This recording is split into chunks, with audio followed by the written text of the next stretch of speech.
Ya Allah. Terus bagaimana hubungan dengan anak saya yang sekolah di pesantren, Pak? Ini mau nanya, sudah bersuci atau berwudu. Terima kasih, Kemudian Bapak. wudunya batal. Wudunya batal. Bismillahirrahmanirrahim. Assalamualaikum warahmatullahi wabarakatuh. Alhamdulillah wassalatu wassalamu ala rasulillah.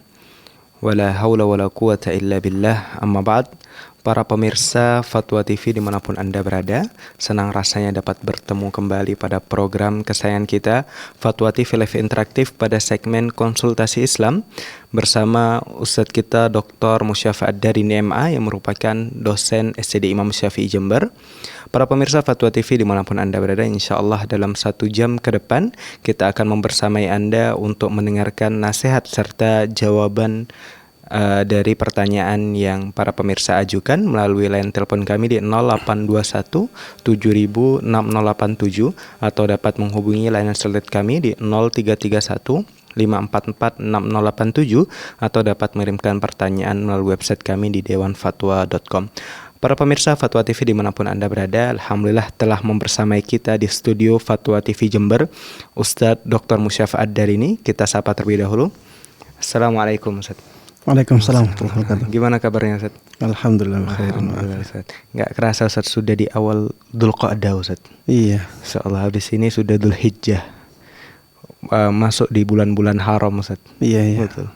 Nah Ustaz, barakallahu fikum Ustaz. Baik, para pemirsa Fatwa TV dimanapun Anda berada, kita sapa terlebih dahulu para radio yang tergabung di RTVC yang turut pula merilai acara pada malam hari ini. Di antaranya adalah Radio MD FM Probolinggo, Radio Binbas Yogyakarta, Radio Sahabat Tegal, Radio Hang FM Batam, Radio Amuba Pangkal Pinang, Radio Sago FM Sumatera Barat, Radio Gema FM Bontang, Radio Al-Hikmah Banyuwangi, Radio Tua FM Riau, dan Radio Mas FM Seragen. Baik para pemirsa Fatwa TV dimanapun Anda berada, insya Allah kita akan sebagai pembuka kita akan mendengarkan nasihat dari Ustadz Dr. Musyafa Ad-Darini. Kepadanya kami persilahkan. Bismillahirrahmanirrahim. Alhamdulillah wassalatu wassalamu ala rasulillah wa ala alihi wa sahbihi wa man tabi'ah hudah. Para jamaah sekalian, kaum muslimin dan kaum muslimat rahiman rahimakumullah. Alhamdulillah kita sudah memasuki bulan suci Dzulqa'dah. Kemudian setelah itu kita akan memasuki bulan suci Dzulhijjah. Setelah itu ada bulan suci Muharram. Ada satu bulan suci lagi yang terpisah, yaitu bulan suci Rajab. 4 bulan ini para jamaah sekalian rahiman rahimakumullah disebut oleh Allah Subhanahu wa taala di dalam Al-Quran dan juga disebut oleh Nabi kita Muhammad sallallahu alaihi wasallam sebagai Al-Ashhur Al-Hurum, bulan-bulan yang diharamkan, bulan-bulan yang disucikan. Bulan-bulan yang disucikan ini tidak boleh di dalamnya kita melakukan peperangan. Dan di dalamnya kita juga sangat dilarang untuk melakukan kezaliman. Di bulan-bulan suci ini kita juga sangat dianjurkan untuk melakukan kebaikan-kebaikan, ketaatan-ketaatan kepada Allah Subhanahu wa taala. Para jamaah sekalian rahiman rahimakumullah, Allah Subhanahu wa taala ketika menyebutkan bahwa ada 4 bulan suci, setelah itu Allah Subhanahu wa taala menyebutkan larangan untuk melakukan kezaliman. Fala tadhlimu fihinna anfusakum. Maka janganlah kalian menzalimi diri-diri kalian di bulan-bulan tersebut. Janganlah kalian melakukan kezaliman terhadap diri-diri kalian di bulan-bulan tersebut. Para ulama mengatakan bahwa ini menunjukkan bahwa tindakan kezaliman di bulan-bulan suci itu lebih besar dosanya. Kenapa? Karena adanya penyebutan larangan melakukan kezaliman di bulan-bulan suci. Padahal melakukan perbuatan kezaliman itu juga dilarang di bulan-bulan yang lainnya. Sehingga adanya larangan melakukan kezaliman di bulan-bulan suci itu menunjukkan penekanan terhadap larangan itu. Dan itu menunjukkan bahwa dosa-dosa, kezaliman-kezaliman yang dilakukan di bulan suci itu lebih besar dosanya, lebih berat kadarnya. Para jamaah sekalian rahimakumullah, Allah Subhanahu wa taala adalah zat yang maha adil. Ketika Allah Subhanahu wa taala menjadikan dosa-dosa di bulan Muharram, di bulan Dzulqa'dah, di bulan Dzulhijjah, di bulan Rajab, itu lebih besar. Ketika Allah menjadikan kezaliman-kezaliman di bulan-bulan haram itu lebih besar dosanya, maka Allah Subhanahu wa taala sebaliknya juga mengagungkan pahala amalan-amalan yang kita lakukan di bulan-bulan ini.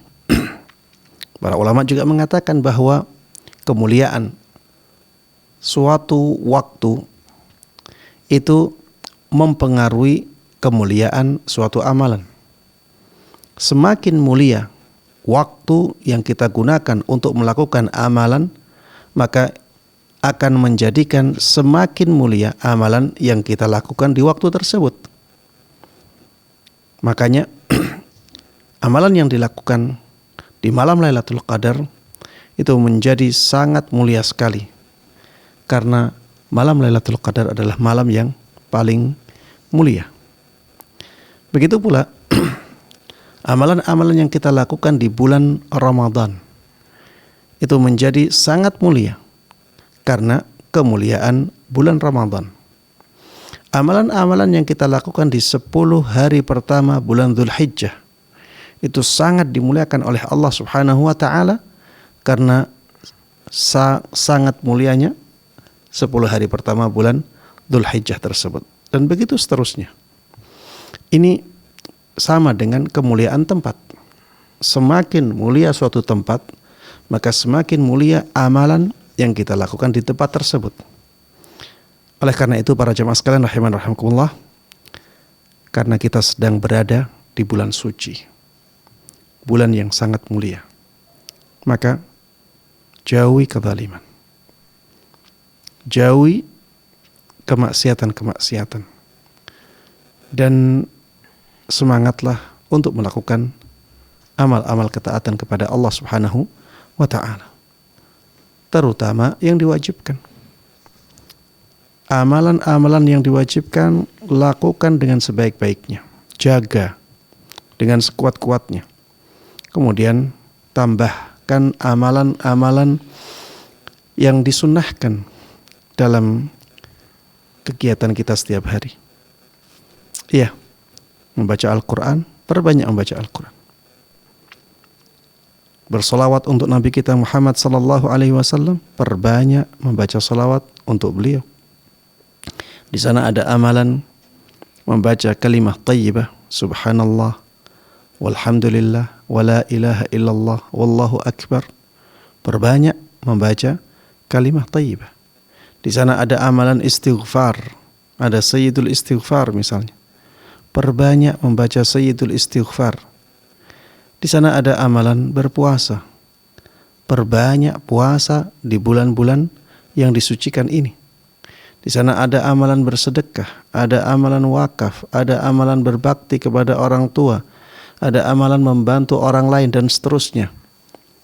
Gunakan bulan-bulan suci ini untuk melakukan amal-amal ketaatan kepada Allah Subhanahu wa taala, dan sebisa mungkin sekuat tenaga tinggalkan kemaksiatan-kemaksiatan dan kezaliman-kezaliman baik kepada Allah Subhanahu wa taala maupun kepada orang lain. Demikian yang bisa saya sampaikan dalam kesempatan kali ini. Mudah-mudahan bermanfaat dan Allah berkahi. Amin amin ya rabbal alamin. Wa sallallahu wa sallama wa baraka ala nabiyyina Muhammadin wa ala alihi wa sahbihi wa man tabi'ahum bi ihsanin ila yaumiddin walhamdulillahi rabbil alamin. Jazakumullah khairan wa barakallahu fikum Ustaz atas nasihat pembuka pada acara pada malam hari ini. Baik para pemirsa Fatwa TV dimanapun Anda berada, kami mengajak Anda yang ingin bertanya secara langsung kepada Ustaz bisa menghubungi layanan interaktif kami di 0821 706087 atau dapat mengirimkan pertanyaan melalui website kami di mengirimkan pertanyaan melalui layanan satelit kami di 0331544687 atau dapat mengirimkan pertanyaan melalui website kami di dewanfatwa.com. Baik Ustadz, sudah ada beberapa pertanyaan yang masuk, kami izin membacakan. Pertanyaan yang pertama dari hamba Allah di Bekasi, Jawa Barat. Assalamualaikum warahmatullahi wabarakatuh. Waalaikumsalam. Saya ingin bertanya Ustadz, bagaimana status anak yang lahir di luar nikah? Anak tersebut perempuan, apakah mahram dan apakah boleh diberikan kepada bapak biologisnya saat perbuatan zina tersebut? Pria dan wanitanya sama-sama belum menikah, namun mereka menikah ketika si wanita hamil 5 bulan. Jazakumullahu khairan atas jawabannya Ustadz. Assalamualaikum warahmatullahi wabarakatuh. Baik Ustadz. Ya, pertanyaan ini sudah pernah saya jawab ya. Jadi lebih baik dilewati. Oh baik Ustaz. Pertanyaan yang lainnya. Dari Bapak Fahmi Arif Ustaz. Pertanyaan selanjutnya dari Bapak Fahmi Arif di Tebing Tinggi di Sumatera Utara. Bismillah, saya ingin izin bertanya. Saya pernah dengar kajian bahwa zakat fitri dibayarkan di tempat di mana kita melakukan sholat id. Apakah benar seperti itu Ustaz? Misal saya domisili di Tebing Tinggi, tanggal 28 Ramadan saya berangkat ke Medan dan sholat id di Medan. Apakah zakat fitri saya harus dibayar di Medan atau boleh di Tebing Tinggi? 2. Kriteria penerima zakat fitri sama dengan zakat mal. Namun ketika kita menyerahkan zakat fitri kepada orang yang fakir atau miskin, apakah ada batasan jumlah yang bisa diberikan? Ya, para jemaah sekalian rahiman rahimakumullah. Zakat fitri ya disebut oleh sebagian ulama dengan sebutan zakat fitrah. Dan dua nama ini adalah nama yang sama-sama benarnya ya. Zakat fitri disebutkan dalam banyak hadis Nabi SAW. Di sebagian kitab-kitab fikih disebutkan zakat fitrah. Dan fitrah di sini artinya adalah jasad ya atau badan. Zakat badan. Ketika dikatakan zakat badan, maka sebaiknya zakat tersebut diberikan di mana badan kita ada. Di mana kita berada. Ini yang paling afdal. Tapi itu bukan berarti bahwa ketika kita menunaikan zakat fitri atau zakat fitrah ini di tempat lain, maka tidak sah. Ya. Tidak demikian. Bahkan bisa jadi apabila ada keadaan tertentu, zakat fitrah di tempat lain yang kita tidak di sana lebih afdal karena pengaruh lain. Misalnya di tempat kita masyarakatnya makmur semua. Kita tidak bisa mendapatkan orang miskin di tempat tersebut. Padahal kita ingin memberikan zakat fitrah ini kepada orang yang fakir, orang yang miskin. Sedangkan di tempat teman kita misalnya di luar pulau atau di pelosok desa, di sana banyak sekali orang-orang yang fakir. Mereka membutuhkan zakat fitri atau zakat fitrah itu. Di sisi lain, ya, kalau zakat fitrah atau zakat fitri itu disalurkan ke sana, maka itu akan memudahkan jalan dakwah, ya. Maka dalam keadaan seperti ini, lebih afdal menunaikan zakat fitri atau menyalurkan zakat fitri di tempat-tempat tersebut. Tapi pada asalnya, hukum asalnya, zakat fitri memang afdalnya dilakukan di tempat kita berada. Kemudian yang kedua yang ditanyakan adalah apakah ada batasan tertentu pada nominal zakat fitri? Misalnya batasan 10 kilo, 40 kilo, tidak boleh lebih. Ya, jawabannya wallahu ta'ala alam, ana belum menemukan dalil yang menunjukkan bahwa ada batasan maksimal untuk zakat fitri. Sehingga pada asalnya dibolehkan. Misalnya kita satu keluarga misalnya 10 orang. Zakat fitri misalnya 2,5 kilo kali 10, 25 kilo. Apakah kita boleh kasihkan ke satu fakir miskin? Jawabannya boleh-boleh saja. Ya, 25 kilo itu kita kasihkan ke satu orang miskin. Maka ini dibolehkan karena tidak adanya dalil yang melarang hal tersebut. Wallahu ta'ala a'lam. Jazakumullah khairan wa barakallahu fikum Ustaz. Semoga bisa menjawab Bapak Fahmi Arif Nasution di Tebing Tinggi, Sumatera Utara. Baik para pemirsa Fatwa TV dimanapun Anda berada, kami mengajak Anda untuk bisa bertanya secara langsung kepada Ustaz dengan menghubungi layanan interaktif kami di 0821 706087 atau dapat menghubungi layanan satelit kami di 0331 544 6087 atau dapat mengirimkan pertanyaan melalui website kami di dewanfatwa.com. Ya, baiklah, tersambung bersama kami Bapak Muhammad Juri di Jambi. Kita sapa terlebih dahulu. Assalamualaikum. Waalaikumsalam. Ya Bapak, silahkan pertanyaannya. Begini Pak, Al-Quran Pak. Ya. Ya. Karena Al-Quran itu kan turunnya bertahap, sangat lama. Ya, baik. Iya Bapak. Jadi yang membukukan itu Al-Quran itu kan bertahap dan tidak utuhnya langsung kan? Iya, baik.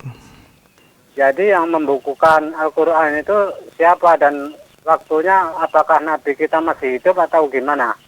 Katanya Nabi kita kan nggak bisa baca. Nah, sekian dan terima kasih. Assalamualaikum warahmatullahi wabarakatuh. Waalaikumsalam warahmatullahi wabarakatuh. Iya, para jemaah sekalian rahiman wa rahimakumullah. Di zaman Nabi Shallallahu Alaihi Wasallam, beliau punya pencatat Al-Quran dan mereka adalah sahabat-sahabat khusus beliau. Jadi setiap turun ayat, maka mereka diminta untuk mencatat ayat-ayat tersebut. Dan ayat-ayat itu para jamaah sekalian rahiman rahimakumullah, di zaman Nabi Shallallahu Alaihi Wasallam itu belum dibukukan dalam satu buku, karena ayat-ayat tersebut itu turunnya itu tidak seperti urutan mushaf yang sekarang kita bisa baca. Jadi bisa jadi ayat yang pertama itu letaknya di akhir. Seperti misalnya Al-Alaq. Firman Allah Subhanahu wa taala yang pertama kali turun kepada Nabi kita Muhammad sallallahu alaihi wasallam adalah 5 ayat dalam surat Al-Alaq. Iqra bismi rabbikal ladzi khalaq. Khalaqal insana min 'alaq. Iqra wa rabbukal akram alladzi 'allama bil qalam 'allamal insana ma lam ya'lam. Letaknya di mana? Di juz 30. Bahkan di akhir juz 30 atau di bagian akhir juz 30. Kemudian firman Allah yang kedua yang turun, surat Al-Muddathir. Ya ayyuhal muddathir qum fa'anzir wa rabbaka fakabbir wa thiyabaka fatahhir war rujza fahjur wa la tamnun tastakthir wa li rabbika fasbir. Ini di mana? Letaknya di juz 29. Di bagian akhir juz 29. Jadi dia turunnya lebih akhir daripada Iqra. Tapi ternyata tempatnya lebih awal daripada Iqra. Iqra tempatnya di juz 30. Ya ayyuhal muddathir tempatnya di juz 29. Bahkan ayat yang dikatakan oleh sebagian ulama turun yang paling akhir, ada yang mengatakan paling akhir itu al-yauma akmaltu lakum dinakum, ini di surat Al-Maidah di juz 6. Ada yang mengatakan yang paling akhir adalah adalah ayat wattaqu yawman turja'una fihi ila Allah thumma tuwaffa kullu nafsin ma kasabat wa hum la yudhlamun. Itu letaknya di surat Al-Baqarah di juz 3. Jadi urutan-urutan yang ada dalam mushaf sekarang ini bukanlah urutan turunnya Al-Quran, ya, bukanlah urutan ketika ayat-ayat itu diturunkan. Jadi Rasulullah Sallallahu Alaihi Wasallam dahulu ketika ayat tertentu turun, maka beliau mengatakan letakkan ayat ini di tempat ini, di tempat itu. Jadi urutan ini akhirnya diketahui oleh para sahabat Nabi Sallallahu Alaihi Wasallam dari perintah beliau, sehingga kita bisa katakan bahwa urutan yang ada di mushaf sekarang itu tauqifiyah, itu berdasarkan perintah dari Nabi Sallallahu Alaihi Wasallam, bukan ijtihadnya para sahabat.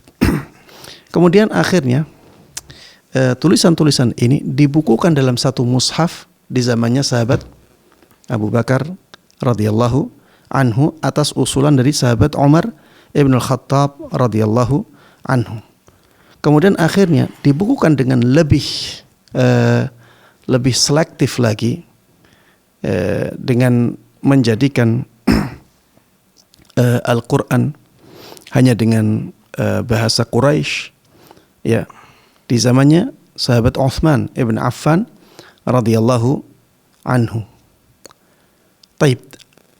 Adapun tadi dikatakan bahwa Rasulullah Sallallahu Alaihi Wasallam itu tidak bisa baca, maka benar, ya. Rasulullah Sallallahu Alaihi Wasallam tidak bisa baca, tidak bisa menulis. Tapi para sahabat beliau, ya, banyak dari mereka yang bisa baca tulis.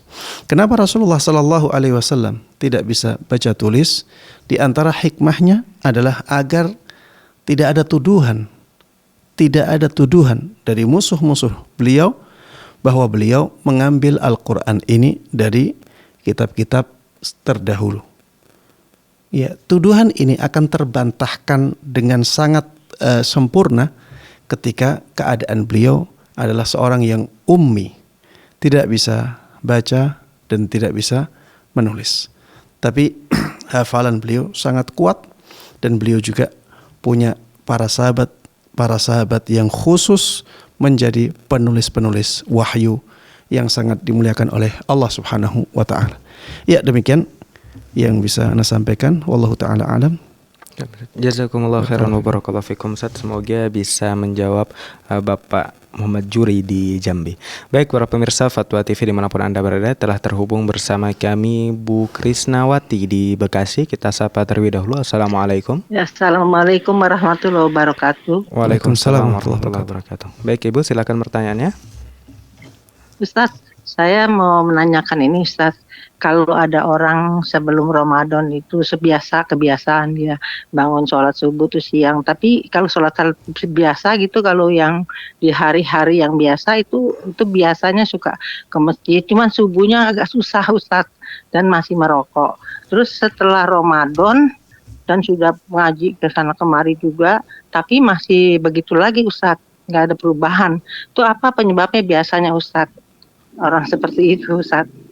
Itu aja, Ustaz. Ya, assalamualaikum warahmatullahi wabarakatuh. Waalaikumsalam warahmatullahi wabarakatuh. Baik, Ustaz. Iya, pertanyaannya tentang apa penyebab orang yang malas melakukan sholat subuh, ya, yang mungkin dalam satu keadaan dia bisa sholat subuh dengan baik, ya, kemudian di keadaan-keadaan yang lain dia menjadi susah atau berat melakukan salat subuh. Apa penyebabnya? Para jemaah sekalian rahiman rahimakumullah, ya, banyak penyebab dari keadaan yang demikian. Di antaranya lingkungan. Lingkungan bisa menjadi penyebab hal ini. Kalau misalnya lingkungannya adalah lingkungan orang-orang yang malas untuk menjalankan salat subuh, ya, maka dia akan terpengaruh oleh lingkungan tersebut. Kemudian yang kedua, karena kejahilan.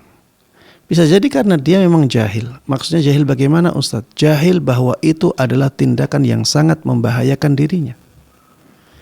Kalau orang jahil akan bahaya dari sesuatu yang dia lakukan, maka ya dia akan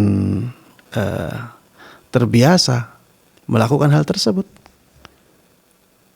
Dan dia merasa tidak takut karena dia tidak tahu bahayanya. Dia jahil. Mungkin saja dia jahil tentang keutamaan yang sangat luar biasa ketika seseorang menjalankan sholat subuhnya dengan baik, terutama di masjid-masjid.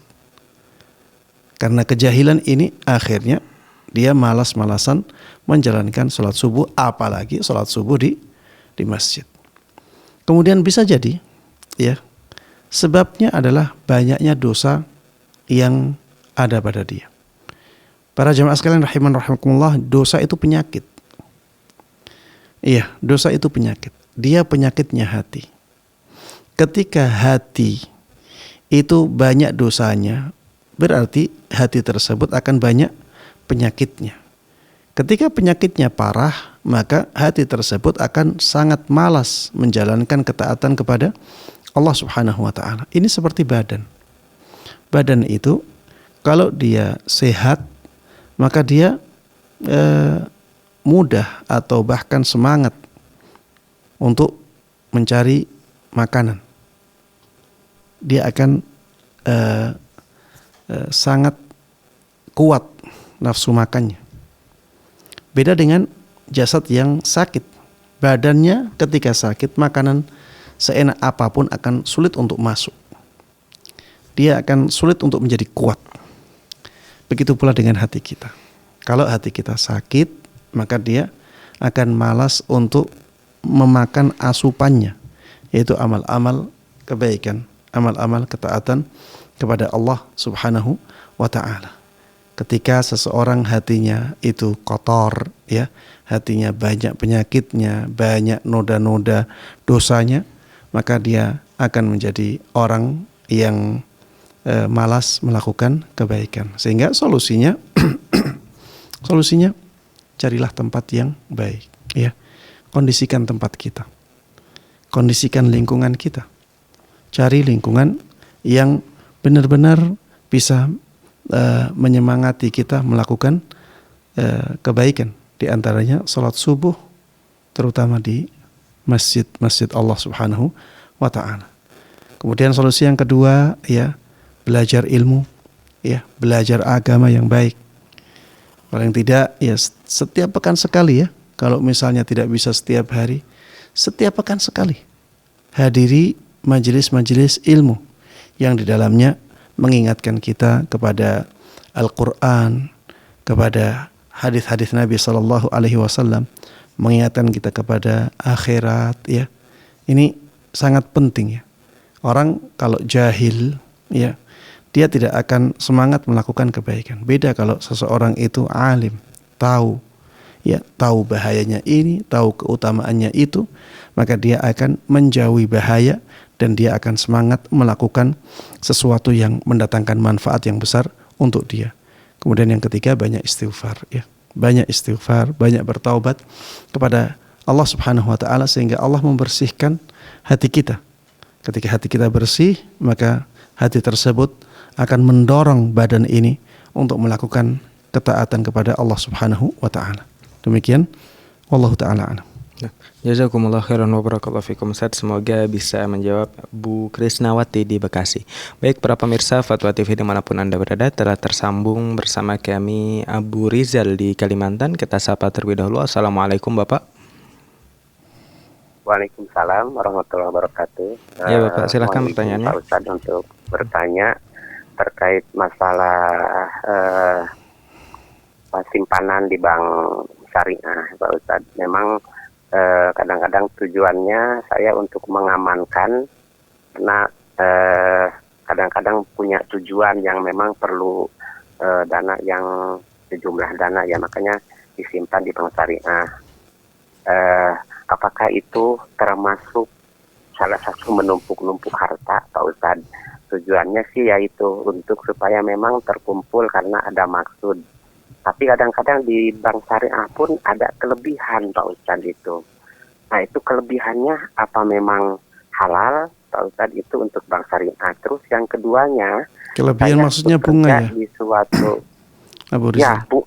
nggak tahu kalau bank syariah katanya pengembangan itu Pak Ustadz. Pokoknya ada kelebihan aja di bank syariah. Memang tujuannya saya bukan ke situ. Awalnya memang untuk aman aja simpanannya. Karena memang kadang-kadang saya punya tujuan dan harus sekian jumlahnya, makanya disimpan itu kan, maka ambil syariah karena tujuannya biar aman.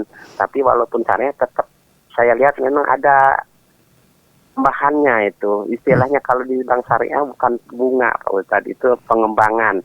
Nah itu apakah boleh walaupun saya niatnya bukan ke arah tujuan untuk ada kelebihannya. Terus yang keduanya di tempat saya ini bekerja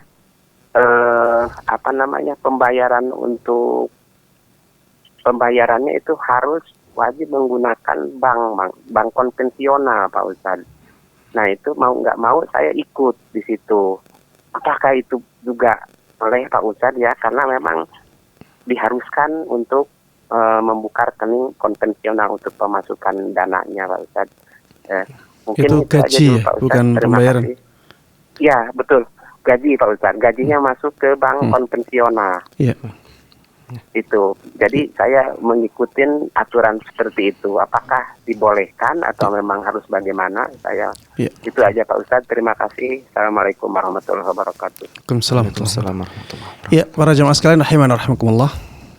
Tadi pertanyaan yang pertama tentang menyimpan harta. Apakah menyimpan harta ketika berlebih itu tercela? Itu tidak dibolehkan? Itu diharamkan? Jawabannya wallahu ta'ala alam. Ana melihat menyimpan harta walaupun melebihi kebutuhan kita itu tidak tercela. Selama kewajiban-kewajiban yang berkaitan dengan harta ditunaikan. Dan orang tersebut benar-benar memperhatikan cara dia mengumpulkan hartanya.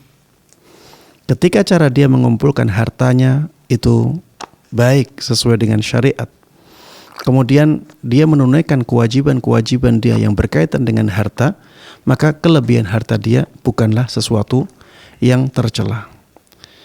Sebagian sahabat Nabi Muhammad SAW menjadi saudagar, menjadi orang-orang yang kaya. Iya, Abdurrahman ibn Auf, ya, termasuk di antara saudagar, termasuk di antara sahabat Nabi SAW yang kaya. Kemudian ada beberapa sahabat yang lain yang punya kekayaan, ketika meninggal mewariskan harta yang banyak. Itu menunjukkan bahwa yang disimpan oleh sebagian sahabat Nabi yang kaya tersebut melebihi kebutuhannya. Dan hal tersebut tidak diingkari oleh sahabat-sahabat yang lainnya. Intinya tadi ya, yang penting kita ketika mengumpulkan harta tersebut, kita mencari jalan-jalan yang dibolehkan. Jalan-jalan yang benar-benar sesuai atau tidak bertentangan dengan syariat Islam. Kemudian ketika kita mendapatkannya, kita benar-benar menunaikan kewajiban-kewajiban yang berkaitan dengan harta tersebut. Taib. Kemudian bagaimana kalau kita simpan harta ini di bank syariah? Para jemaah sekalian rahiman rahimakumullah, tadi disebutkan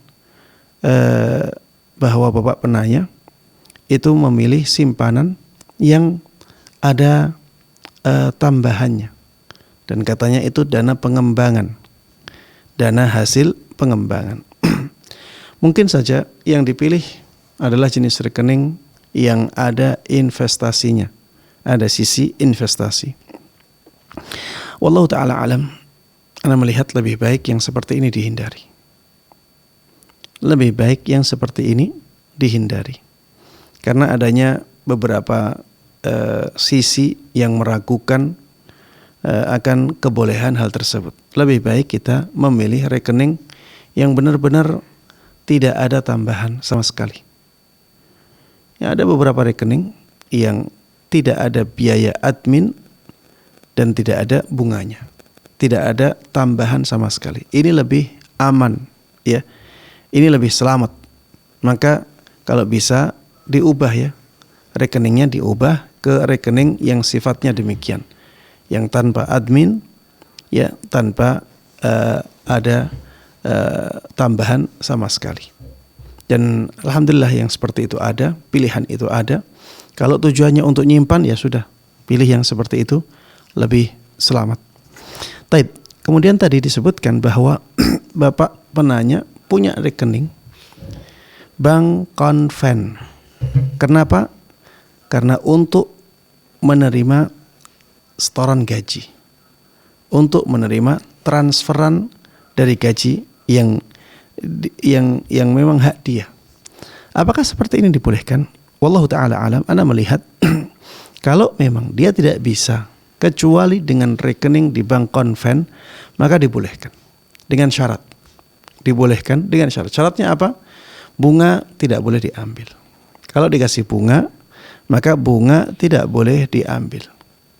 Maksudnya diambil itu dimakan, digunakan oleh dia, tidak boleh.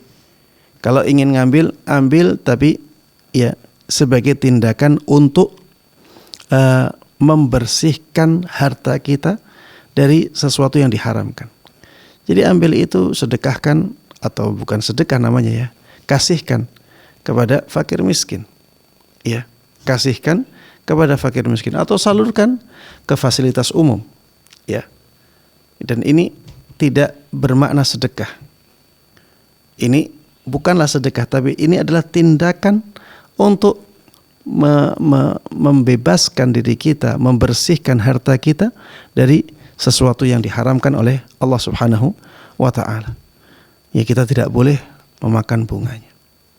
Kemudian kalau misalnya sudah tidak ada kepentingan untuk menerima gaji, ya tutup. Karena ya kita membuka itu, bolehnya itu karena ada kebutuhan yang mendesak itu. Ketika kebutuhan yang mendesak sudah hilang, maka hukumnya kembali ke hukum asal. Kita tidak boleh punya rekening di bank konven, ya. Dan jangan sampai kita menyepelekan masalah ini. Kalau kita punya rekening di bank konven, status kita adalah status orang yang memakan riba. Dan ini status yang sangat membahayakan.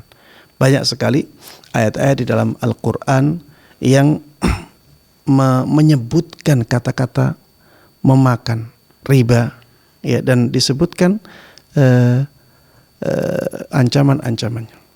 Misalnya, alladzina ya'kuluna riba la yaqumuna illa kama yaqumul ladzi yatakhabbathu asyaitanu minal mas. Orang-orang yang memakan harta riba. Ini kata-katanya orang-orang yang memakan harta riba. Masuk di dalamnya orang yang punya rekening di bank konven, karena status dia adalah status orang yang memakan harta riba. Dia ngambil bunga, itu memakan harta riba. Orang yang seperti ini nantinya di hari kiamat, ketika dia dibangkitkan oleh Allah Subhanahu wa ta'ala, dia dibangkitkan dalam keadaan sempoyongan, seperti orang yang kerasukan jin. Na'udzubillahi min dzalik. Ya, di dalam ayat yang lain disebutkan, ya ayyuhalladzina amanu la ta'kulur riba ad'afan mudha'afah wattaqullaha la'allakum tuflihun wattaqun nar allati u'iddat lil kafirin. Wahai orang-orang yang beriman, jangan sampai kalian memakan harta riba dengan berlipat-lipat. Wattaqullah, takutlah kalian kepada Allah. La'allakum turhamun, agar kalian itu dirahmati atau mendapatkan rahmat. Wattaqun nar, takutlah kalian kepada neraka Allah. Allati u'iddatil kafirin, yang dipersiapkan oleh Allah untuk orang-orang yang kafir, untuk orang-orang yang ingkar. Ini menunjukkan bahwa tindakan seseorang memakan harta riba itu bisa mengantarkan dia ke neraka Allah Subhanahu wa ta'ala, karena ada ancaman seperti ini setelah menyebutkan larangan untuk memakan harta riba. Kemudian ada banyak hadis, ya, yang jelas-jelas, ya, menyebutkan dosanya orang yang memakan riba. Ya, maka jangan sepelekan masalah punya tabungan di bank konven, Karena status kita, kalau ada bunganya, status kita adalah status orang yang memakan harta riba. Maka ya, kalau misalnya terpaksa mempunyai rekening yang seperti itu, maka kita harus hati-hati tentang ya, dalam hal bunganya. Tidak boleh kita ambil. Ya, kita salurkan ke fasilitas umum, kita salurkan kepada orang fakir, kita salurkan kepada orang yang gharim misalnya, terlilit utang, ya, dan yang lain. Ya, demikian wallahu taala alam. Jazakumullah khairan wa barakallahu fikum Ustaz. Semoga bisa menjawab Bapak Abu Rizal di Kalimantan. Baik para pemirsa Fatwa TV dimanapun Anda berada, telah tersambung bersama kami Bapak Putra di Sulawesi Selatan. Kita sapa terlebih dahulu. Assalamualaikum. Waalaikumsalam warahmatullahi wabarakatuh. Ya Bapak, silahkan pertanyaannya. Oh ya. Assalamualaikum Ustaz. Waalaikumsalam warahmatullahi wabarakatuh. Ya, silakan Pak Putra. Iya. Saya ingin bertanya berkaitan masalah keluarga Ustaz. Ya. Saya mempunyai anak dan sekarang bersama dengan mantan istri Ustaz. Karena kami berpisah tidak secara baik-baik, menimbulkan rasa benci antara kami. Saya sangat dibatasi untuk bertemu dengan anak saya, apalagi membawa yang pulang ke rumah Ustaz. Saya khawatir Ustaz dengan tanggung jawab saya sebagai orang tua. Saya bingung bagaimana cara saya mendidik anak saya dengan waktu dan tempat yang sangat dibatasi Ustaz.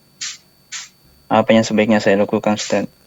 Umur berapa? Pernah saya memaksa mengambil anak tersebut Ustaz, tapi ujung-ujungnya harus ribut dengan mantan istri. Dan saya tidak ingin terulang lagi Ustaz. Ya, anaknya umur berapa? Anak umur 3 tahun dan 6 tahun Ustaz. Ya. Cukup? Nah Ustaz. Ya. Baik. Nah, ya. Ya, para jemaah sekalian rahiman rahimakumullah. Ya. Mendengarkan pertanyaan seperti ini menjadikan hati kita sedih. Allahul musta'an. Perceraian itu bukan sesuatu yang sederhana. Maka jadikan perceraian ini sebagai pilihan yang paling akhir, pilihan ke-1000. Jangan sampai kita berpikir bahwa perceraian itu solusi yang akan menyelesaikan semuanya. Tidak. Setelah perceraian ada konsekuensi yang luar biasa beratnya. Seperti tadi ya, hak asuh anak ini. Kita harus sadar ya, kalau kita bercerai, maka dalam hak asuh ini seorang ayah itu akan banyak dilemahkan. Ketika anak masih kecil, maka hak asuh itu ada pada ibunya sebelum ibunya menikah dengan orang lain. Jadi kalau misalnya ibunya tidak rela anaknya bersama ayahnya, ibunya yang paling berhak. Ketika anak masih kecil dan ibunya belum menikah dengan yang lain. Ketika anak sudah besar, maka di situ ya anak disuruh milih. Silahkan memilih, milih ibu atau milih ayah. Tapi kalau sudah dari kecil bersama ibunya, apakah dia akan memilih ayahnya? Ya, ini sisi lemah seorang ayah ketika dia bercerai dengan istrinya. Walaupun ya ada sebagian ulama juga yang mengecualikan ya keadaan tertentu. Misalnya ketika seorang ibu misalnya keadaannya fasik. Seorang ibu misalnya keadaan agamanya sangat buruk. Seorang ibu misalnya dia malah murtad, keluar dari Islam. Maka ketika keadaan-keadaan seperti ini, ya seorang ayah ya harus menyelamatkan anaknya. Itu kewajiban. Tapi kan keadaan-keadaan seperti itu ya mungkin saja banyak tidak terjadi. Baik. Para jemaah sekalian rahimana wa rahimakumullah, belum lagi nanti ketika anak ditanya, mana ayahmu kok nggak kelihatan? Ada beban mental. pada diri seorang anak. Dan ini juga bisa mempengaruhi mental anak, bisa mempengaruhi kemuliaan seorang anak. Bisa saja anak berpikir, orang tua saya seperti itu, maka ya saya bukan orang yang baik. Ya, untuk apa saya menjadi orang yang baik? Orang tua saya saja seperti itu. Akhirnya anak tidak ada beban untuk melakukan hal-hal yang tidak baik, tidak malu. Dan ini ya efek yang tidak baik ya ketika kita memilih perceraian. Tapi bagaimana kalau sudah terjadi, Ustaz? Seperti yang dialami oleh Bapak penanya tadi. Kalau sudah terjadi, maka seorang ayah harus tahu bahwa dia punya tanggung jawab untuk menghidupi anaknya. Dia memang tidak punya tanggung jawab untuk menghidupi ibunya yang menjadi mantan istrinya. Tapi anak yang bersama ibunya anak itu, anak yang bersama mantan istri itu harus dia tanggung kehidupan. Yang menanggung kehidupan ayahnya. Padahal ayahnya bisa jadi sulit bertemu dengan anaknya. Susah ya. Kemudian yang kedua, sebenarnya seorang ibu tidak boleh membatasi waktu ayah untuk bertemu dengan anaknya. Itu anaknya. Walaupun ada perceraian, nasab tetap kepada ayah. Ayah tetap ayah. Ibu tetap ibu, walaupun bercerai. Ini beratnya di sini ya, perceraian itu. Sudah bercerai, hubungan antara ayah dan ibu ini sudah putus. Ternyata hubungan anak dengan ayahnya, hubungan anak dengan ibunya ternyata masih. Dan ini berat, ya. Dan banyak terjadi ya. Ketika sudah perceraian, banyak sekali ibu yang membatasi hubungan anak tersebut dengan ayah kandungnya. Dan ini kezaliman, ya tidak boleh seperti itu. Itu dari daging dia. Tidak boleh seorang ibu menghalangi ayahnya untuk bertemu dengan buah hatinya, bertemu dengan darah dagingnya, tidak boleh. Baik, bagaimana dengan pendidikan? Pendidikan pun ini tanggung jawab ayah. Pendidikan pun ini tanggung jawab ayah. Dan ana menyarankan ya bagi ayah yang demikian untuk memilihkan lembaga pendidikan yang bagus untuk anaknya. Lembaga pendidikan yang benar-benar memperhatikan agama, memperhatikan tauhid, memperhatikan sunnah Nabi SAW, agar kehidupan anaknya nanti benar-benar terarah kepada jalan yang baik. Ya. Kemudian ketika anak di pondok, ya, maka seorang ayah akan punya kebebasan untuk menjenguk. Ya, tidak seperti ketika anak tersebut bersama ibunya. Ya, coba diatur ya bagaimana agar anak tersebut bisa dipondokkan, ya, agar nantinya ada kebebasan dari kedua orang tua untuk menjenguk anak tersebut. Orang ibunya bebas menjenguk, ayahnya juga bebas menjenguknya. Dan banyaklah mendoakan anak-anak kita. Ya, banyaklah mendoakan anak-anak kita agar mereka dibimbing oleh Allah Subhanahu wa taala hingga besar, hingga dewasa, hingga menjadi orang-orang yang mulia. Demikian, wallahu taala a'lam. Jazakumullah khairan wa barakallahu fikum. Semoga bisa menjawab Bapak Putra di Sulawesi Selatan. Baik, telah terhubung bersama kami Ibu Juwairia di Riau. Kita sapa terlebih dahulu. Assalamualaikum. Waalaikumsalam. Ya Ibu, silahkan pertanyaannya. Assalamualaikum Ustaz. Waalaikumsalam warahmatullahi wabarakatuh. Iya, ini Ustaz, saya mau bertanya tentang tadi sebetulnya udah dijelaskan sama Ustaz sih, cuman saya jadi bingung aja gitu kan. Nampaknya untuk masalah riba itu kan kalau tidak salah seperti ayat yang sudah dibacakan sama Ustaz tadi, sebetulnya Al-Qur'annya jelas, istilahnya dalilnya kan qot'i atau pasti gitu ya Ustaz. Iya. Tapi kok sepertinya saya itu kan kebetulan alhamdulillah bekerja di salah satu instansi pemerintah dalam bidang pendidikan gitu kan Ustadz.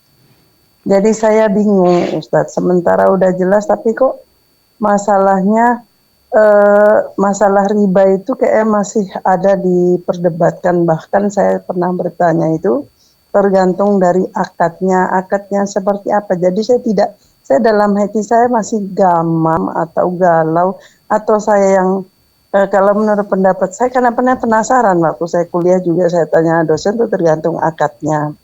Tapi sementara di situ kan jelas riba. Jadi seperti apa sih Ustadz yang sebenarnya konsep riba dalam Islam gitu kan? Sementara kayaknya kok dalam instansi itu saya nggak pernah mendapat dukungan. Kayaknya lebih pro ke, bahkan kalau nggak salah sudah familiar ketika orang mendapatkan ST itu langsung maaf cakapnya itu berbondong-bondong untuk mengambil uang di bank SK tersebut. Nah gitu. Sementara kayak gimana ya Ustadz ya, jadi saya bingung. Sementara kan itu udah jelas dalilnya qot'i atau pasti, atau mungkin saya yang kurang ilmunya tentang itu, jadi saya kayaknya nggak banyak mendapat dukungan, mungkin saya yang kurang ilmu, jadi saya mohon pencerahannya Ustadz. Itu satu. Baik. Tentang riba. Ini boleh dua nggak Ustadz? Kita batasi untuk satu pertanyaan Ibu. Boleh, ya itu aja lah. Untuk selebihnya saya tunggu pencerahannya dari Ustadz. Terima kasih. Banknya bank konven ya Ibu ya? Iya, bukan bank ini, bank syariah. Syariah lah Ustadz, istilahnya bank suatu daerah di mana kita tinggal gitu Ustadz. Bank syariah ya? Iya, gitu. Baik. Ya, Ibu. Ya, pertanyaan yang bagus ya dari Bu Juwairiyah. Ini tadi saya sampaikan ya bahwa sebaiknya dan yang lebih selamat ketika kita menabung di bank yang disebut bank syariah ya, kita memilih rekening-rekening atau jenis tabungan yang tidak ada penambahan sama sekali. Saya katakan ini lebih selamat karena memang di bentuk-bentuk atau produk-produk yang lain ya ada sisi-sisi yang menjadikan kita ragu-ragu apakah itu benar-benar syar'i ataukah tidak. Walaupun ada DSN ya, Dewan Syariah Nasional, yang mungkin sudah memberikan persetujuan atau memberikan stempel bahwa itu sudah sesuai dengan syariat. Tapi DSN ya bisa jadi seseorang berbeda dengan DSN, dan ada memang beberapa pendapat yang tidak sesuai dengan apa yang disampaikan oleh DSN, dan itu akhirnya menjadikan kita agak ragu ya, menjadikan kita ragu dengan sisi kesyariahan dari produk-produk yang seperti itu. Makanya saya tadi sampaikan bahwa lebih selamatnya, lebih baiknya kita memilih produk dari bank syariah, produk tabungan yang memang tidak ada penambahan sama sekali. Tidak ada penambahan dan juga tidak ada adminnya. Tidak ada admin biar uang kita tidak kurang, tidak ada penambahan biar kita benar-benar selamat dari sesuatu yang kita ragukan. Tentunya ini langkah yang lebih baik ya dalam agama kita, karena semakin jauh kita dari sesuatu yang meragukan itu semakin baik dan itu berarti semakin selamat. Tadi dikatakan bahwa itu tergantung akadnya. Kita katakan iya benar, memang tergantung akadnya. Tapi apakah akad yang seperti itu benar-benar syar'i, itu yang menjadi masalah ya. Itu yang menjadikan kita atau kami mengatakan bahwa lebih baik memilih produk rekening yang memang produk tabungan yang memang tidak ada penambahan sama sekali ya. Uang kita dijaga ya, menjadi piutang untuk mereka, dan kita bebas dari riba ya, bebas dari sesuatu yang meragukan. Demikian Wallahu taala a'lam. Jazakumullah khairan wa barakallahu fikum Ustaz. Semoga bisa menjawab Ibu Juwairia di Riau. Baik Ustaz, alhamdulillah pertanyaan tadi menjadi pertanyaan penutup kita pada malam hari ini. Kita ucapkan jazakumullahu khairan wa barakallahu fikum Ustaz atas nasihat serta jawaban-jawaban dari pertanyaan yang diajukan oleh pemirsa Fatwa TV. Baik para pemirsa Fatwa TV dimanapun Anda berada, saksikan terus program Live Interaktif Fatwa TV dari hari Senin sampai dengan hari Jumat pada jadwal yang sudah ditentukan. Kami sampaikan pula untuk informasi lebih detail terkait Fatwa TV atau Dewan Fatwa Perhimpunan Al-Irsyad, Anda bisa mengakses website kami di dewanfatwa.com atau fatwatv.id. Dan kami mengajak Anda semua untuk berkontribusi dalam syiar Islam melalui rekening aktif yang bisa Anda saksikan di layar kaca Anda. Baik pemirsa Fatwa TV yang semoga dirahmati oleh Allah, terima kasih sekali lagi kami ucapkan bagi Anda semua, para pemirsa, pendengar dan penyimak live interaktif. Dan jangan lupa untuk menyaksikan live interaktif besok pukul 10 dengan tema menjaga iman bersama Ustadz kita Dr. Iqbal Gunawan MA Hafizahullah Ta'ala. Baik para pemirsa Fatwa TV dan pendengar dimanapun Anda berada, akhirnya kami mewakili rekan kerja yang bertugas pamit undur diri. Kita tutup pertemuan dengan doa kafaratul majlis. Subhanakallahumma wa bihamdika asyhadu an la ilaha illa anta astaghfiruka wa atubu ilaik. Syukran. Wassalamualaikum warahmatullahi wabarakatuh. Ya Allah. Terus bagaimana hubungan dengan anak saya yang sekolah di pesantren, Pak? Ini mau nanya. Jika sudah bersuci atau berwudu, Terima kasih, kemudian Bapak. bersentuhan dengan suami atau Rahimana wa rahimakumullah. wudunya